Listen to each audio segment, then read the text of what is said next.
हम लोग का क्लास स्टार्ट होगा। आज जो हम लोग पढ़ ले रहे हैं केमिकल रिएक्शन एंड इक्वेशन। इसमें सबसे पहले हम लोगों को जानना है कि कोई भी केमिकल रिएक्शंस में किस टाइप से होगा, कौन कौन से टर्म्स होते हैं। फर्स्ट में हम लोग देखें तो जैसे मान लेते हैं C+O2 गिव्स CO2 लेते हैं, ठीक है, सिंपल सा इक्वेशन है, ये हम लोग पढ़े हुए हैं। तो ये जो रहता है ये एरो साइन इंडिकेट करता है डायरेक्शन ऑफ रिएक्शंस को, डायरेक्शन ऑफ रिएक्शन। तो ये रिएक्शन के डायरेक्शन को बताता है।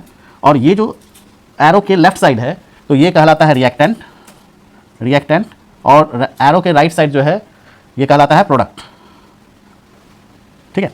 तो रिएक्टेंट किसको कहते हैं? The substances that take parts in chemical reactions are known as reactants. तो जो रिएक्शन में पार्टिसिपेट करेगा जो सब्सटेंस, उसको हम लोग कहते हैं रिएक्टेंट। और जो रिएक्शन के बाद जो न्यू सब्सटेंसेस का फॉर्मेशन होता है उसको बोलते हैं प्रोडक्ट। तो the substances that form after the chemical reactions are known as product. Product एक भी हो सकता है, एक से ज़्यादा भी हो सकता है। और उस तरह से रिएक्टेंट भी एक हो सकता है और एक से ज़्यादा हो सकता है, ठीक है। तो जैसे कैल्शियम कार्बोनेट है, ठीक ना। कैल्शियम कार्बोनेट को जब हम लोग हीट करते हैं तो ये जो है कैल्शियम ऑक्साइड और प्लस CO2 में टूट जाता है। तो यहाँ पर रिएक्टेंट 1 है, इससे ज़्यादा प्रोडक्ट बन रहा है, 2 प्रोडक्ट बन रहे हैं, ठीक ना। और यहाँ पर 2 रिएक्टेंट है और 1 प्रोडक्ट बन रहा है। तो ये कुछ भी हो सकता है, कभी भी ऐसा नहीं है कि हम इसको जो है रिवर्स कर देंगे। कभी भी रिएक्शन के जो प्रोसेस को दिखाना है तो कभी भी हम लोग ऐसे नहीं दे देंगे CO2 और इस टाइप से हम लोग कभी नहीं लिख सकते हैं C+O2। CO2 से C+O2 नहीं बन रहा है, ठीक ना। हम लोग रिएक्शंस को शो और या फिर हम ऐसे करके एरो नहीं दे सकते हैं, ठीक ना। जब भी दोगे तो रिएक्शंस के लिए जब भी दोगे तो फॉरवर्ड डायरेक्शंस में ही देना है। तो कोई भी केमिकल इक्वेशंस हम लोग फॉरवर्ड डायरेक्शन में लिखते हैं। तो उसमें जो हम लोग रिएक्टेंट हमेशा लेफ्ट साइड, एरो के लेफ्ट साइड, और प्रोडक्ट जो है हमेशा राइट साइड लिखा जाएगा, ठीक है। और एरो साइन हम लोगों को ये इंडिकेट कर रहा है कि रिएक्शन का डायरेक्शन किस डायरेक्शन में होगा उसको बताएगा। और जो एरो का लेंथ है ये उसके मैग्नीट्यूड या रिएक्शन के रेट को बताता है, क्लियर है। ये ध्यान रखना है। अब हम लोग आते हैं कैरेक्टरिस्टिक्स ऑफ केमिकल रिएक्शंस। तो केमिकल रिएक्शंस का कैरेक्टरिस्टिक्स क्या होगा? तो जो भी केमिकल रिएक्शंस होते हैं वो मोस्टली जो होते हैं स्टेबिलिटी के लिए होते हैं। मतलब कि कोई भी सब्सटेंस ये चाहता है कि वह क्या हो जाए, स्टेबल हो जाए। और स्टेबल हो जाए इसके लिए क्या करता है, वह सब्सटेंस जो है वह अपना ओल्ड बॉन्ड को ब्रेक करके न्यू बॉन्ड का फॉर्मेशन कर लेता है, ठीक है। और एलिमेंट्स का जो है एक्सचेंज हो जाता है, जो एलिमेंट्स या एटम है वो एक्सचेंज कर जाते हैं और न्यू बॉन्ड फॉर्मेशन के बाद नए प्रोडक्ट्स बन जाते हैं, ठीक ना। उसी को हम लोग रिप्रेजेंट जब करते हैं तो ये क्या होता है, केमिकल रिएक्शंस का फॉर्मेशन होता है। केमिकल रिएक्शन में केमिकल प्रॉपर्टीज शो होंगे और केमिकल प्रॉपर्टीज हम लोगों को यह बताता है कि उसमें जो नया सब्सटेंस बना उसको रिवर्स नहीं कर सकते हैं, ठीक है। और मतलब सिंपल फिजिकल मैथड के बेस पर हम लोग उसको रिवर्स नहीं कर पाएंगे, ठीक है। जैसे मिल्क को जो हम लोग कर्ड बनाते हैं मिल्क से, तो कर्डलिंग ऑफ मिल्क के बाद जो है कभी भी जो है कर्ड से मिल्क का फॉर्मेशन नहीं होता है। ये केमिकल रिएक्शंस है, ठीक है ना। उसी तरह से जब रस्ट लगता है आयरन में तो आयरन का रस्टिंग भी जो है केमिकल रिएक्शंस है, केमिकल प्रोसेस है, ठीक है ना। इसमें जो है हम लोग रस्ट से आयरन को फॉर्मेशन नहीं कर सकते हैं। ये बात आपको ध्यान रखना है। अब यहाँ पर हम लोग देखें तो कैरेक्टरिस्टिक्स ऑफ केमिकल रिएक्शंस में तो जो भी केमिकल रिएक्शंस होंगे उसमें कुछ कैरेक्टर्स शो करते हैं। तो the conversion of reactants into products in a chemical reaction is often accompanied by some features which can be observed easily, ठीक ना। तो जब रिएक्टेंट से प्रोडक्ट में कन्वर्जन होता है केमिकल रिएक्शंस के दौरान तो फिर क्या होता है, उसमें कुछ फीचर्स जो है ऑब्जर्वेबल फीचर जिसको हम लोग ऑब्जर्व कर सकते हैं वो उस अपना फीचर शो करता है। और ये जो इंपॉर्टेंट केमिकल कैरेक्टरिस्टिक्स फीचर्स होते हैं उसमें क्या है, इवोल्यूशन ऑफ गैस। तो कुछ केमिकल रिएक्शंस में गैस का फॉर्मेशन होगा, ठीक ना। कुछ में जो है प्रेसिपिटेट का फॉर्मेशन होगा और कुछ में जो है चेंज इन कलर्स होते हैं, कलर का चेंजेस होते हैं। कुछ में टेम्परेचर चेंज होगा और कुछ में स्टेट का चेंजेस होगा। तो हम लोग 1 बाय 1 करके सारे चीज को पढ़ेंगे।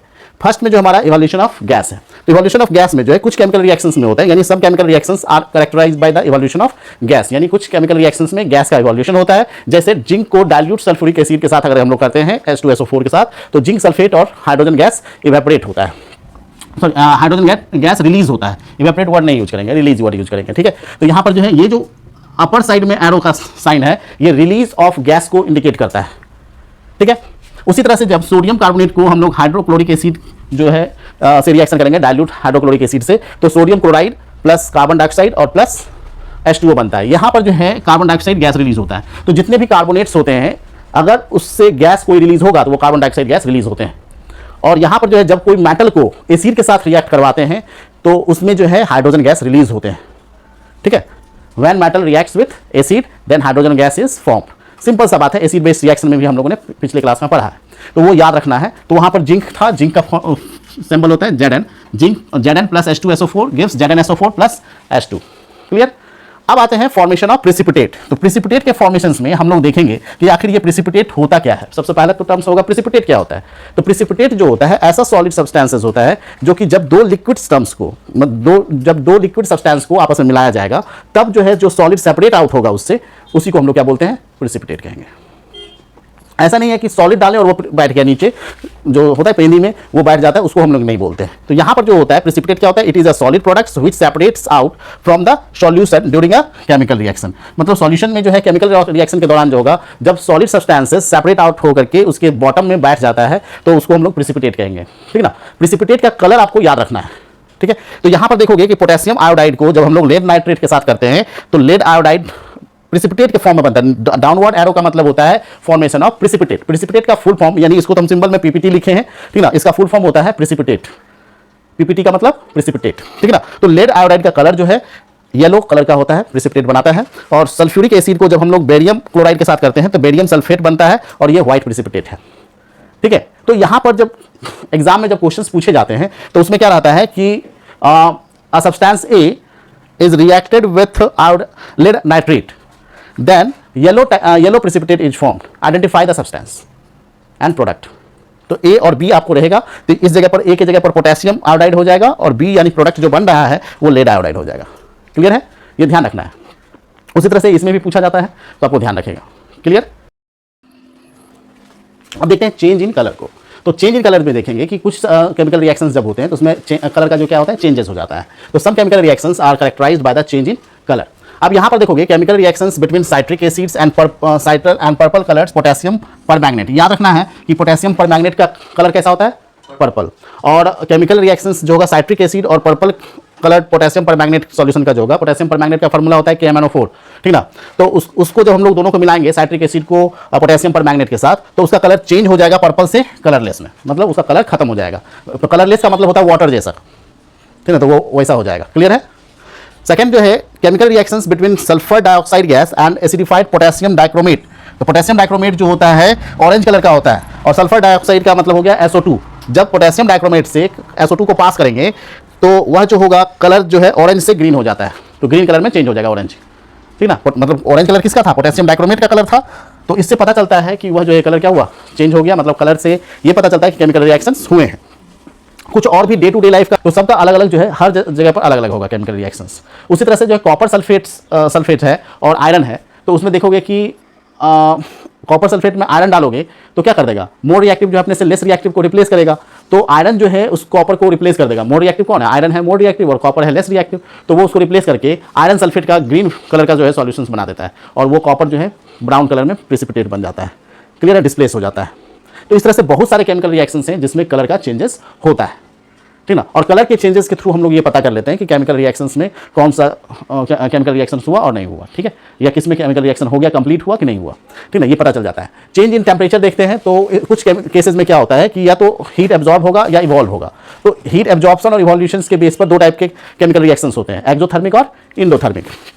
तो एक्सोथर्मिक रिएक्शंस हम लोग सबसे पहले पढ़ेंगे। इसमें जो होता है chemical reactions in which heat is evolve. Exo मतलब बाहर, हीट, एक्सो मतलब बाहर, थर्मिक मतलब हीट। तो बाहर जब हीट निकलेगा यानी हीट जब रिलीज करेगा, बाहर निकलने का, हीट का बाहर निकलने का मतलब होता है हीट रिलीज करना। तो जब रिलीज करेगा तो वो क्या हो जाएगा, एक्सोथर्मिक रिएक्शन। तो इसमें जैसे कार्बन को यानी कोल को, लकड़ी कोयला को या लकड़ी को भी बर्न करते हो, जो चारकोल होता है, तो चारकोल हो, कोल हो, कार्बन हो या फिर डायमंड हो या ग्रेफाइट हो, सबका फार्मूला C ही होता है। तो उन सबको जो में से किसी को भी बर्न करो तो O2 के साथ, तो CO2 बनेगा और साथ में हीट होगा। कोल को बर्न करते हैं तो हीट तो रिलीज होता ही है, ठीक ना।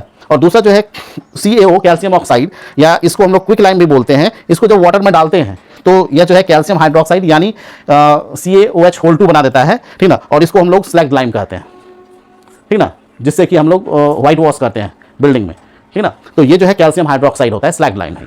क्लियर है, कोई दिक्कत नहीं है। अब हम लोग कुछ और रिएक्शंस को देखेंगे और उसके बाद देखेंगे इंडोथर्मिक को, ठीक है।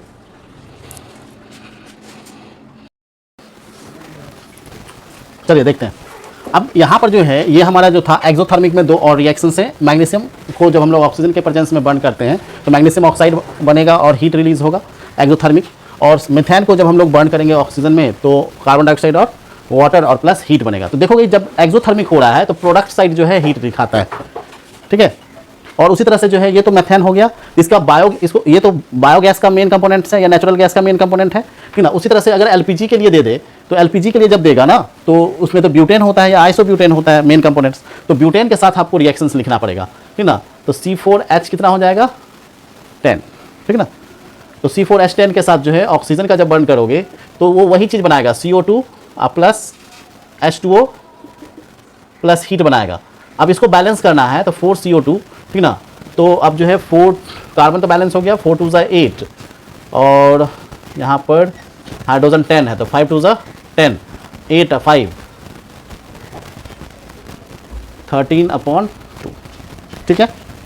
तो 13/2 O2, इसको हम लोग बैलेंस करने के लिए 2 से पूरे को मल्टीप्लाई कर दोगे तो 2C4H10 plus 13 O2 plus 4 2 8 CO2 plus 10 H2O बचेगा। इसको हम लोग अगर 2 से मल्टीप्लाई करके लिखें तो आ जाएगा 2C4H10 plus 13 O2 gives 8 CO2 plus 10 H2O plus heat. ये हो जाएगा ब्यूटेन यानी एलपीजी का रिएक्शन।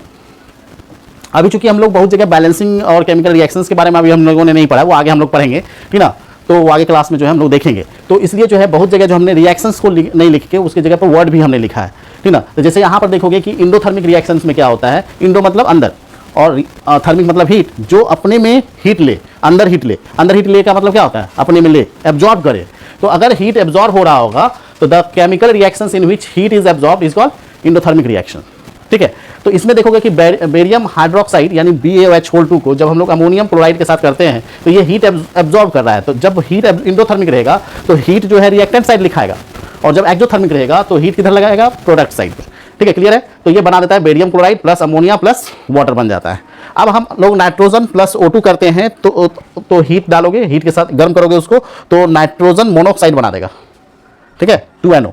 और कैल्शियम कार्बोनेट को हम लोग अगर हीट करते हैं तो वो कैल्शियम ऑक्साइड प्लस CO2 बना देता है।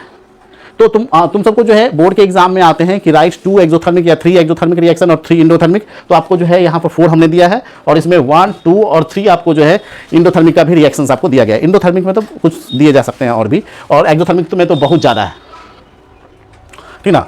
चेंज इन स्टेट, कुछ केमिकल रिएक्शंस जो होते हैं स्टेट में चेंज करके भी शो करते हैं। तो some chemical reactions are characterised by the change in state. जैसे बर्निंग ऑफ कैंडल में क्या होता है, वैक्स जो है सॉलिड होता है और यह जो है जब हीट करोगे तो लिक्विड में बदलेगा, फिर लिक्विड गैस में, और गैस में जब कन्वर्ट हो जाता है तभी वो बर्न करता है, ठीक ना, और वो हीट प्रोड्यूस करता है, अदरवाइज नहीं करेगा। तो वैक्स का फॉर्मूला जो होता है C25H52 होता है, ठीक ना, ये याद रखिएगा, ठीक ना। कुछ केमिकल रिएक्शन ऐसे होते हैं जिसमें एक से ज्यादा कैरेक्टर एक ही बार में शो होता है। जैसे मान लेते हैं जिंक ग्रैन्यूल को जब सल्फ्यूरिक एसिड से करते हैं तो हमने पढ़ा था कि उसमें गैस भी इवॉल्व हुआ और हीट भी रिलीज हुआ, तो एक साथ 2 रिएक्शंस हुए। और भी बहुत सारे ऐसे रिएक्शंस होंगे जिस गैस इवॉल्व हो रहा है, ऐसा कुछ जो है आपको केमिकल रिएक्शन में देखने को मिलेगा। कहीं पर प्रेसिपिटेट बन रहा है तो ऐसा देखने को मिलेगा। तो बहुत सारी जगह पर केमिकल रिएक्शंस में एक साथ कंबाइंड इफेक्ट होते हैं, 2 या 2 से ज़्यादा प्रोसेस एक साथ शो हो सकते हैं। क्लियर है, कोई डाउट नहीं ना, चलिए।